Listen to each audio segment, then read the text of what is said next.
Miranda Meyer. I'm owner of Miranda's House of Wellness and Fitness. And one thing that I want to share with you today is a little bit of self-care for your feet. A lot of times we're not thinking about what our feet are doing until we're in pain. And any issues with the feet actually take a very long time to heal. So common problems are toe bunions. People start to develop plantar fasciitis, that pain right on the bottom of the foot or the outside of the foot, a little bit more into the arch. Some people can end up with heel pain, and so those causes can come from so many different areas. But I want to focus more on what you can do to take care of your feet. And first of all, spending a little bit of time in bare feet is so important because during the day, for an office worker, and you find yourself in high heel shoes, that the body adapts to those surroundings. So meaning that your foot will mold to that shoe that you've put it in for 8 hours a day. And chronic problems are toe bunions, or you'll see the big toe cross over the second toe, or the second toe crossing over the big toe to allow room for that narrow footing. And that can cause problems all the way up the kinetic chain. Sometimes even lower back problems can be traced back to restrictions in the feet, the toes, and the ankle.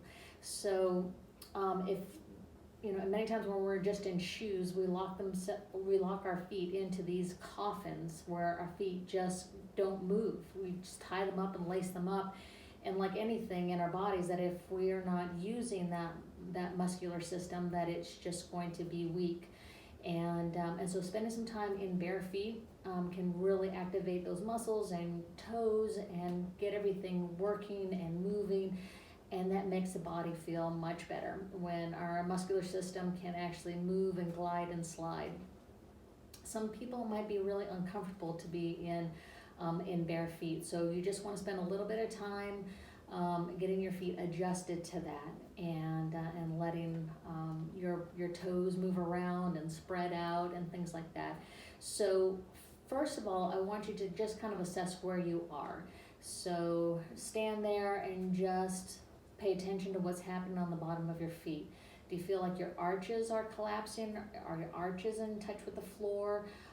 Do you feel more pressure on the inside or the outside of the feet? Do you feel more pressure in your toes?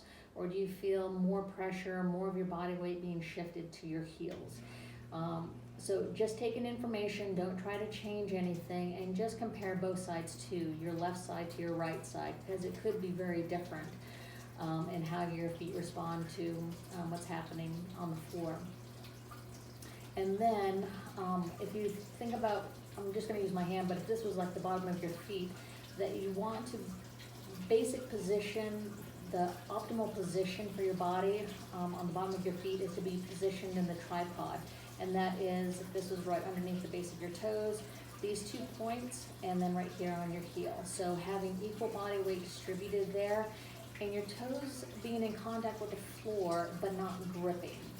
And a lot of times with athletes that they don't really pay attention to what's going on in their feet until their toe pokes right through their running shoe. And they're not thinking about, what is my toe doing? Why is it poking through the top of my shoe? But that's an indication that your big toe is very active and is lifting an awful lot. And when we see that happen, generally a person might have more issues in the tibial region, right in the front of their shin.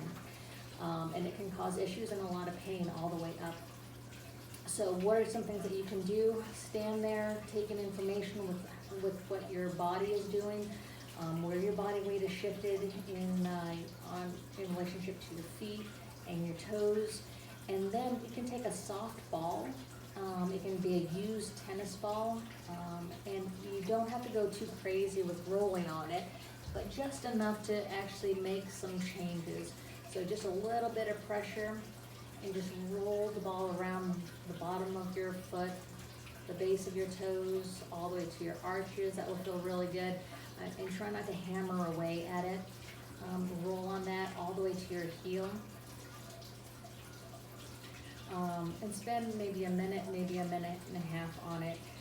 And then take in information again. Like that foot to me feels like it is more in contact with the floor now. It feels a little bit more alive than my other foot. And then the next step also is to assess when you're squatting down, what's happening in your toes. Are you feeling like you're shifting back and your toes are lifting up? You should still maintain those 3 points of contact on your feet when you're squatting.